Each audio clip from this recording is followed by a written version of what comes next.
Good morning, students. I am Mamita Behera, your SST teacher.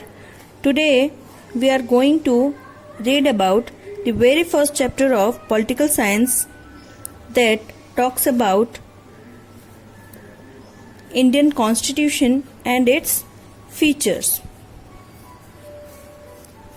We, the people of India, having solemnly resolved to constitute India into a sovereign, socialist, secular, democratic republic and to secure to all its citizens justice, liberty, equality and fraternity. In our Constituent Assembly, this 26th day of November 1949, do hereby adopt, enact and give to ourselves this Constitution. Students, what you just heard is the preamble to the Constitution of India. To understand the preamble, we need to first understand what a constitution is.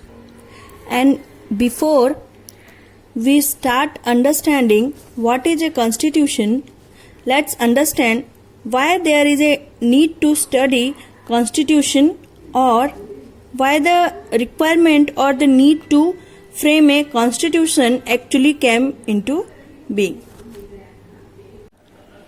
Now, if I talk about any game like football, and if I play football with hand, will it be okay?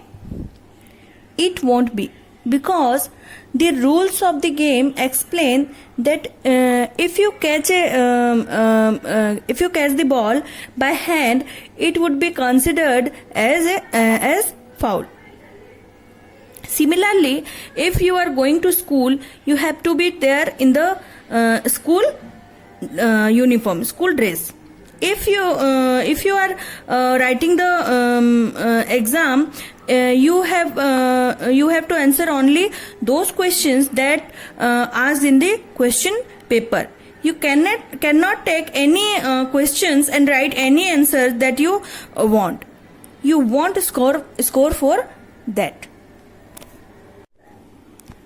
So those are certain rules that have been defined for certain things. And similarly, for a country which is as big as India or any other nation, when we talk about, there is a requirement for the rules to be formulated.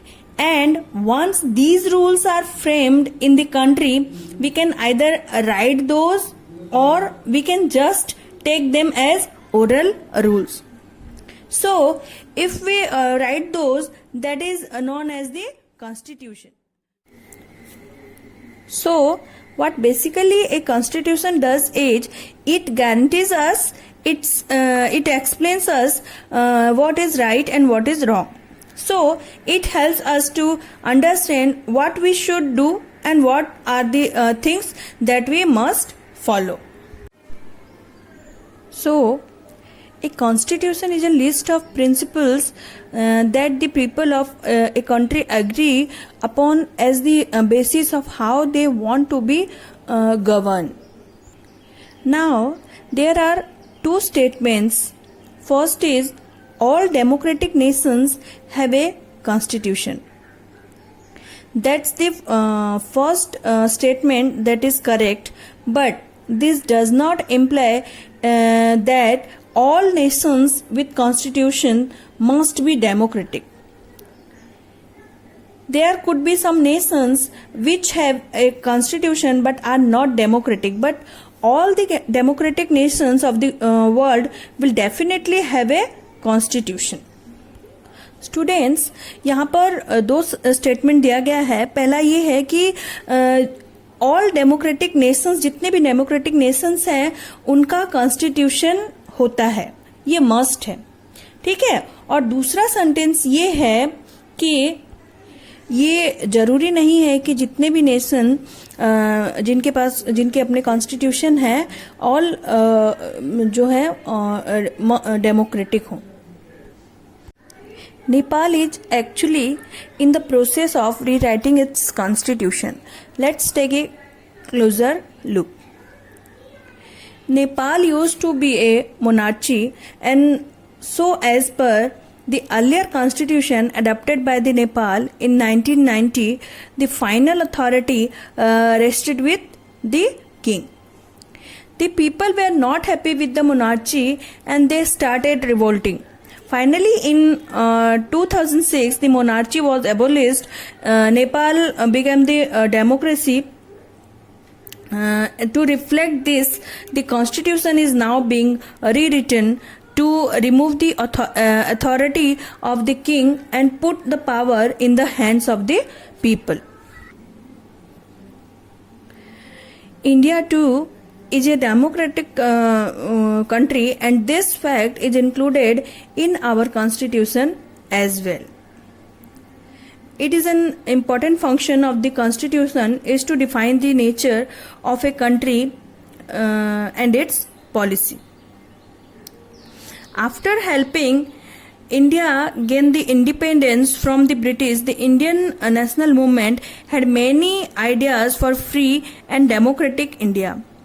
They envisioned a set of laws that would determine the function of a democratic government. Did you know the Constitution of India was decided by a team of 300 people under the chairmanship of Dr. Baba Bhimrao Saheb Ambedkar. It gained momentum in December 1946 and it took 3 years to write and finally came into force on 26 January 1950, the day India celebrates as Republic Day. As we already saw, India too is a democracy and the constitution gives equal rights to all people irrespective of religion, race, caste, gender and place of birth. The rights guaranteed by the constitution ensure that the leaders don't misuse their powers. As all people have equal rights, the constitution ensures that a majority cannot enforce their views on a minority and so prevents tyranny. The next function of the constitution is to protect us to ourselves. This maybe sounds confusing. What it means is that it acts as a guideline to ensure that we do not take any race and take decision based on public emotion. So, what are the features of Indian Constitution? The first feature is federalism. By federalism, we mean more than one level of government exists in India. These are the central government at the central level, state government at the state level, and the local state government or Panchayati Raj at the village level. The second feature is the parliamentary form of the government. What this means is that the people of India can vote for and elect their representatives to lead the country. The third feature is the separation of power. As per the Constitution of India, there are 3 state organs. These are the legislature, the executive, and the judiciary. The legislature refers to the Indian Parliament, which consists of the elected representatives. The executive branch is responsible for implementing laws and running the government. This is headed by the President and the Prime Minister. The judiciary refers to the system of courts in India. The separation of powers state that each of these organs exercise different responsibilities. Also, each organ keeps the other organs in check. This ensures the balance of power between all these 3. The fourth feature is that of fundamental rights. The fundamental rights provided by the Constitution are the right to equality, the right to freedom, the right against exploitation, the right to freedom of religion, right to cultural and educational rights, and the rights to constitutional remedies. The other feature of the Constitution is secularism. Secularism ensures that no particular religion is promoted as the state religion. So students, these features of the Indian Constitution ensures that India is a great place for all of us to live in. Now,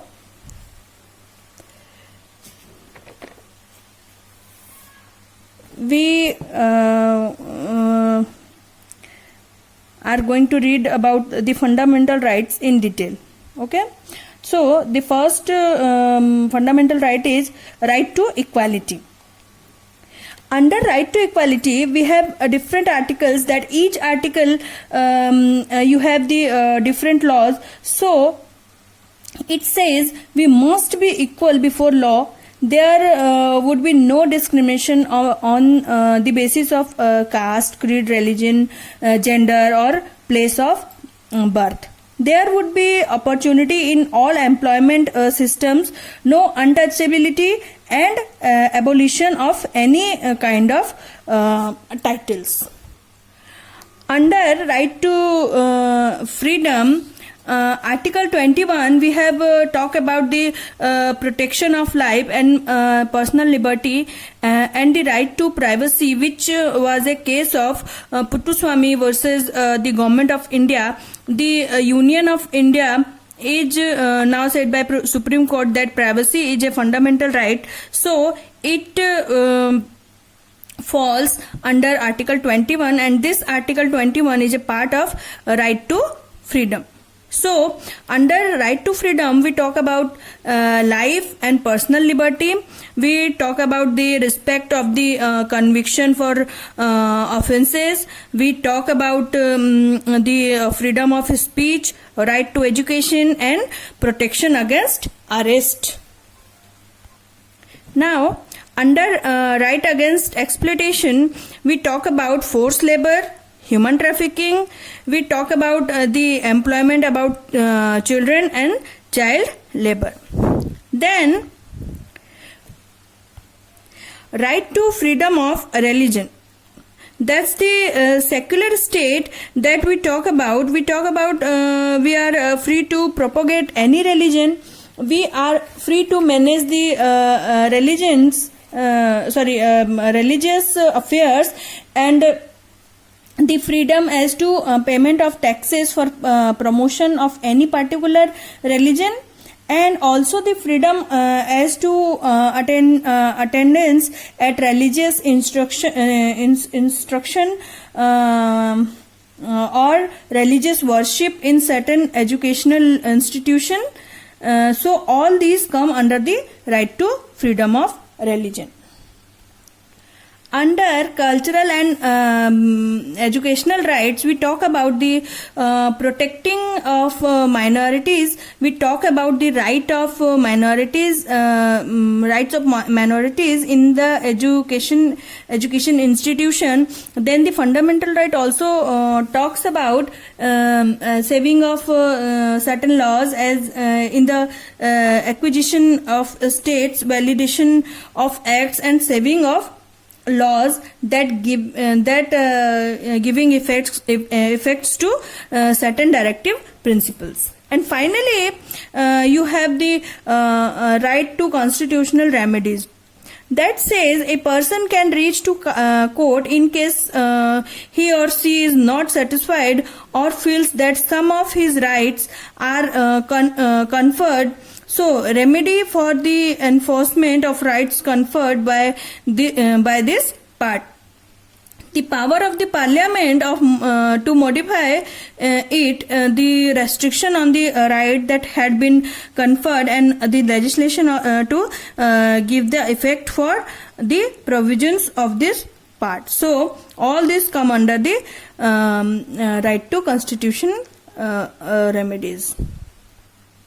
Students, now a very important thing that you must have to understand, that the difference between the government and the state. When we say government, the government is something that is being elected after an election, so it changes after each and every election. So we can say there is a BJP government, BJD government, Congress, and so on. So government is something that changes with election, and it administers and enforces the laws. This government is a part of a state, but state cannot be exchanged with the word government, because state is a political institution that include or represents sovereign people. So we say the Indian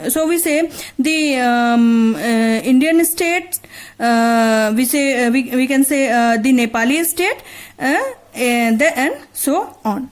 So this state cannot be interchangeably used with the word government. However, government is a part of state.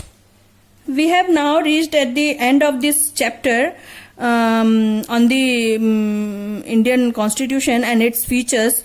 In this chapter we learned that, students, here I am going to give you some questions. You have to write all the answers in your homework copy. So that's all for today. Thank you.